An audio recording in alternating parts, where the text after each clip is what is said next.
So Tesla is planning to expand in Germany. Of course they are. Why wouldn't they? But that raises all kinds of issues.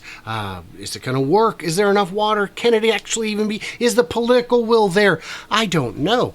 That's why I brought on my man on the ground, Jan from Tesla Fix, right over here, to give us the skinny and tell us what is going on. I'm Brian. Welcome to my Tesla Weekend.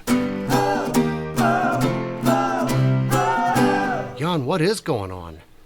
Are you my man on the ground in Germany?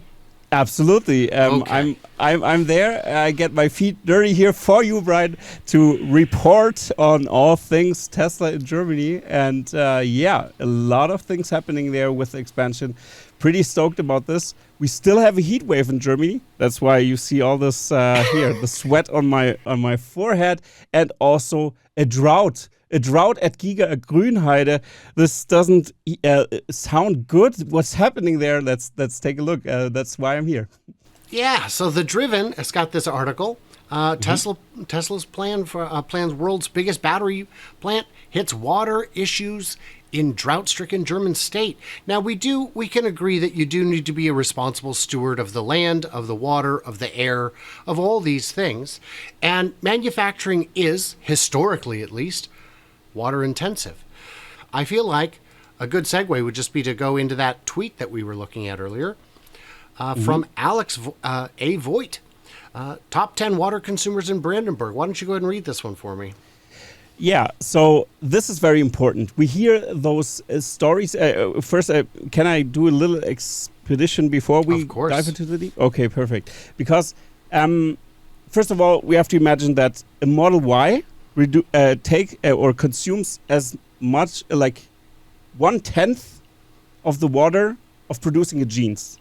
That's something Scott Walter was posting. That was pretty interesting. I'm not sure if it was 10 times, but it was ridiculously high in comparison. That's something to keep in mind.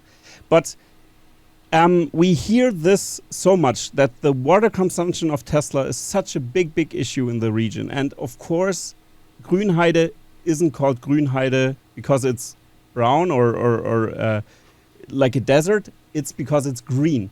But if you really look into this topic of the water issue at Grünheide, it's pretty interesting because many established companies there are already there and already consume huge amounts of water. And here we have the ranking, the top 10 that are using the water, and the LEAG, the coal mining plant, which is there. So coal mining is there. Nobody protests there on their ground.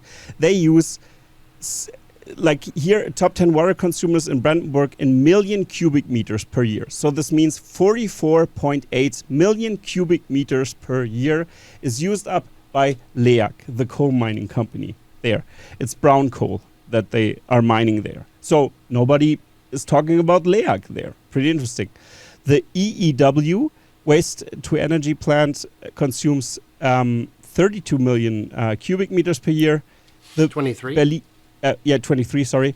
And the Berliner Wasserbetriebe, the water supplier, is also here. It's pretty funny because, of course, they need the water also for the public there. So this is also on the list. I don't know if this makes so much sense, but it's still interesting to see this on this list to have a perspective. There's the oil refinery here as well, 13.5 million cubic meters per year. Then we have the Potsdamer Stadtwerke, which is also a public, for the public. So that means, we can't get rid of this, of course, because then people can't have access to water.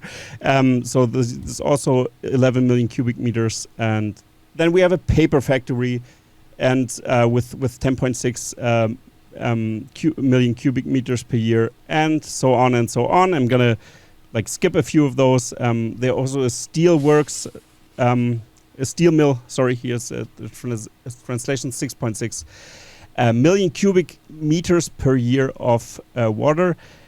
So and now Tesla is with Giga Berlin and planned future peak consumption of 1.4 million cubic meters per year, to 1.8 million cubic meters per year in the top 10, not in the top 10, and likely not even in the top 20, which he wrote, and I found that very interesting. So this should give you a little bit of perspective how much Tesla actually consumes. And also Tesla announced for the expansion of Giga Brandenburg or Giga Berlin in Grünheide, they won't raise the consumption, not one drop of water. They recycle the persistent water that's consumed right now.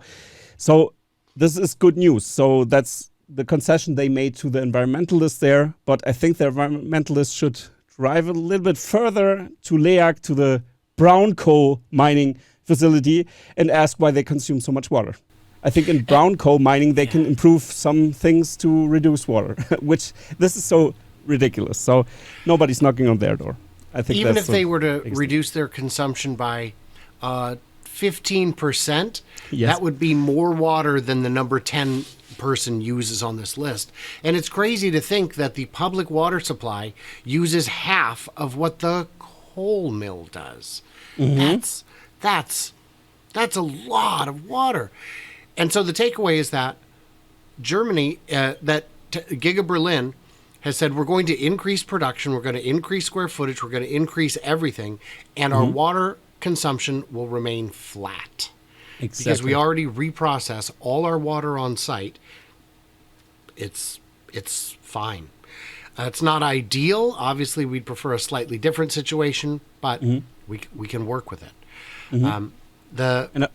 I also think that they just made this concession because of the protests against Tesla there. It's pretty interesting that environmentalists are protesting against a company that is pushing the sustainable energy sector as far as Tesla does, especially with battery production and the battery packs, especially those big mega packs. Thank you. Those things replace peaker plants, and those are also one of the top polluters. They are ramping up gas or burning gas to. And the other thing is, gas is finite. Gas is finite. If you don't burn it today, you can still burn it tomorrow. Mm-hmm. It's not like whereas with wind and solar, when tomorrow comes, anything we didn't gather today is lost. Mm-hmm. So it's pretty crazy. Now, I did see a Tesla Roddy article, and I saw it elsewhere as well. Tesla Giga Berlin battery factory expansion gets support from German Chancellor. Now, does Scholz's blessing mean anything on a project like this? I would say so, because he didn't even leave a little bit of wiggle room. He was absolutely clear in his language, what he said. And I'm going to read maybe the tweet that is referenced here at Tesla Roddy. That's German Chancellor Olaf Scholz endorsed Tesla expansion plans in a citizens' dialogue. The Chancellor spoke out in favor of Tesla's expansion plans. It is also about retaining such companies in Germany and maintaining and expanding prosperity. And that's not the only thing he said. He also talked about the sustainability aspect and everything as well. And there's nothing matched to Tesla right now, really much. It's very important to keep them happy there and let them expand, because those plans of expansions were already there or in talks before they even broke ground. So that's why they bought this much of a like they had the first phase. They had the phases lined out already. So I think the government already knew that. So this is that's just following the plan that was planned already, and also increases the pressure on German manufacturers as well to keep the ball rolling, because there is a trend in the economy or in the economy that still the established companies that benefit from fossil fuels don't really want to shift, and that's how the only way they can really pressure them, because they can regulate some stuff, but it's still, they have always to, it's a back and forth. You have to see how to get through this transition, and but that's why he was so bold and pretty clear there. So it's a strong signal for the other. It's a strong companies. Signal, but unlike in China, where what the chairman says goes, he's just one part of the political machine. Does he have the ability to declare things or make things just happen, or is he just a guiding providing guidance to other branches of government? Okay, that's very important in Germany. That's just politics that he's doing right now. So Right. this doesn't mean anything. He can say the weather is foggy today, but it's bright outside. He can say what he wants, but it doesn't really impact so much. But this means that the signaling means that his party, the Liberal parties as well, a small party. It's a three-party system right now that we are running, like a three-party government that we have right now. Just a little bit of context, so you know. So this doesn't mean anything at all. It's just a signal that his party is dedicated to make this push going forward, and that this is the way to go in the future. Yeah. So, but he can't declare anything. It's like they have to get it through the. So he represents. We're all rowing a boat. He represents one oar. That is helpful, but not enough to get us over the finish line. And the good news is he's not rowing in the opposite direction. Exactly. Yeah.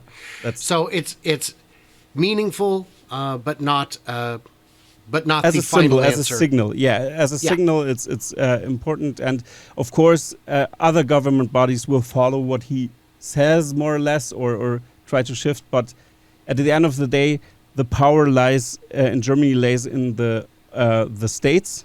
The separate states, and the bigger government doesn't have as much power since World War II. Of course, they stripped the power away from the like the bigger government, the German whole government body, but still they have the power lays in the local politics actually. Yeah, more or less. So what It's I more hear you scattered. saying is the plan for expansion that has been announced since the very beginning is still looking good.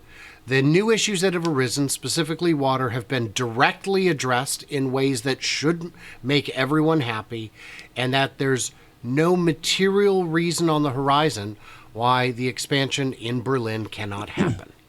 One thing I have to add here, because now we can take it with a grain of salt, this episode as well, or the things I've said, and that's people have to understand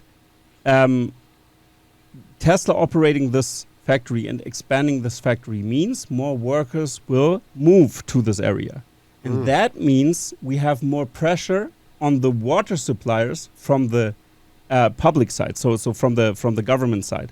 So the water suppliers, like we've seen in the list, that are for the public, will have an increase in consumption, of course, because there are more people living there. So that means if the Gigafactory doesn't doesn't raise their water consumption, the Water consumption still goes up a little. Yeah, exactly. But even if you added 10% to the population, that's only 4 million metric cubic meters a year. So that's still something that could be gained from a small improvement in efficiency at one of the top consumers. Exactly, from LEAC, the coal mine. Yeah, of course. But that's something you have to keep in mind. Maybe if somebody looks into this topic, have us in the background that, okay, workers are moving there, and then I don't know the exact number, how much consumption this would be, like 10,000 workers is that much consumption. I don't know how it works. But because it's they still have something families that and that you children can and consume look other into. things. Yeah. All right. What did we miss? What did we misunderstand? If you haven't already, check out Tesla Fix, because Jan does great work. He gets great guests, and it's a very small channel, but man, does he get some of the guests. It's ridiculous. You'll see. I'll put it up on the screen. Look at those people. My goodness.